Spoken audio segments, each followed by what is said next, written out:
ಎಲ್ಲರಿಗೂ ಹೊಸ ವರ್ಷದ ಶುಭಾಶಯಗಳು. ಇವತ್ತು ನಾನು ನಿಮ್ಮೆಲ್ಲರಿಗೂ ಕೂಡ ಪುರದಮ್ಮ ತಾಯಿಯ ದರ್ಶನ ಮಾಡಿಸ್ತೀನಿ. ಆ ತಾಯಿ ನಿಮ್ಮೆಲ್ಲರಿಗೂ ಒಳ್ಳೇದು ಮಾಡಲಿ ಅಂತ ಬೇಡ್ಕೋತೀನಿ. ನಮ್ಮ ಹಾಸನಲ್ಲಿರೋ ಪ್ರತಿಯೊಬ್ಬರಿಗೂ ಕೂಡ ಪುರದಮ್ಮ ತಾಯಿ ಬಗ್ಗೆ ಗೊತ್ತಿದೆ. ಯಾಕೆ ಅಂದ್ರೆ ಅವಳ ಮಹಿಮೆ ಮತ್ತೆ ಶಕ್ತಿ ಅಪಾರ. ನೀವು ನಿಷ್ಕಲ್ಮಶ ಮನಸ್ಸಿನಿಂದ ಏನೇ ಬೇಡ್ಕೊಂಡ್ರು ಕೂಡ ತಾಯಿ ಹತ್ರ ಈಡೇರೇ ಇರತ್ತೆ. ತಾಯಿಗೆ ಪೂಜೆ ಸಲ್ಲಿಸಿ ಕೋಳಿ ಒಪ್ಪಿಸ್ಕೊಂಡು ನಾವು ದೇವಿಗೆ ಎಡೆ ಇಡೋದಕ್ಕೆ ಅಲ್ಲೇನೆ ಅಡ್ಗೆ ಮಾಡೋದಕ್ಕೆ ಸ್ಟಾರ್ಟ್ ಮಾಡಿದ್ವಿ. ಎಷ್ಟು ಚೆನ್ನಾಗಿರತ್ತೆ ಅಲ್ಲ, ತಾಯಿ ಸನ್ನಿಧಾನದಲ್ಲಿ ಈ ತರ ಆಚೆ ಬಂದು ಅಡ್ಗೆ ಮಾಡಿ ತಾಯಿಗೂ ಕೂಡ ಎಡೆ ಕೊಟ್ಟು ನಾವು ಊಟ ಮಾಡೋದು ಎಲ್ಲರ ಜೊತೆನೂ ತುಂಬಾನೇ ಚೆನ್ನಾಗಿರುತ್ತೆ. ನೀವೇನಾದ್ರೂ ಪುರದಮ್ಮ ದೇವಸ್ಥಾನಕ್ಕೆ ಬರ್ತಾ ಇದ್ದೀರಾ ಅಂದ್ರೆ ನಿಮ್ಮ ಫ್ರೆಂಡ್ಸ್ ಜೊತೆ ಮತ್ತೆ ಫ್ಯಾಮಿಲಿ ಜೊತೆ ಆರಾಮಾಗಿ ಬನ್ನಿ. ಯಾಕಂದ್ರೆ ಇಲ್ಲೇ ಒಂದು ಚಾಪೆಯಿಂದ ಹಿಡಿದು ಎಲ್ಲಾ ಪದಾರ್ಥಗಳು ಕೂಡ ಇಲ್ಲೇ ಸಿಗುತ್ತೆ.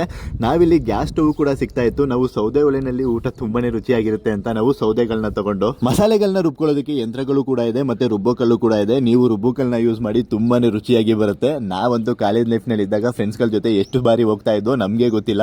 ನೀವೇನಾದ್ರೂ ಹಾಸನ್ಗೆ ಬಂದಾಗ ಪುರದಮ್ಮ ಟೆಂಪಲ್ಗೆ ಒಮ್ಮೆ ಭೇಟಿ ಕೊಡಿ, ತುಂಬಾನೇ ಇಷ್ಟಪಡ್ತೀರಾ. ಕೈಯಲ್ಲಿರೋ ರೇಖೆಗಳನ್ನು ಅಥವಾ ಹಣೆಯಲ್ಲಿ ಕಾಣದ ಹಣೆ ಬರಹವನ್ನು ನಂಬಿ ಕುರುಡು ಜೀವನ ನಡೆಸುವುದಕ್ಕಿಂತ ನಮ್ಮ ತಲೆಯಲ್ಲಿರೋ ಜ್ಞಾನವನ್ನು ಮತ್ತು ಮನದಲ್ಲಿರೋ ಆತ್ಮವಿಶ್ವಾಸವನ್ನು ನಂಬಿ ಅರ್ಥಪೂರ್ಣ ಜೀವನ ನಡೆಸಿದರೆ ಯಾವುದು ಅಸಾಧ್ಯವಲ್ಲ. ಮತ್ತೊಮ್ಮೆ ಎಲ್ಲರಿಗೂ ಹೊಸ ವರ್ಷದ ಶುಭಾಶಯಗಳು. ಎಲ್ಲರೂ ಜೀವನದಲ್ಲೂ ಸುಖ ಶಾಂತಿ ನೆಮ್ಮದಿ ನೆಲೆಸಿರ್ಲಿ ಅಂತ ದೇವ್ರ ಹತ್ರ ಬೇಡ್ಕೋತೀನಿ. ದಿನ ಶುಭವಾಗಲಿ.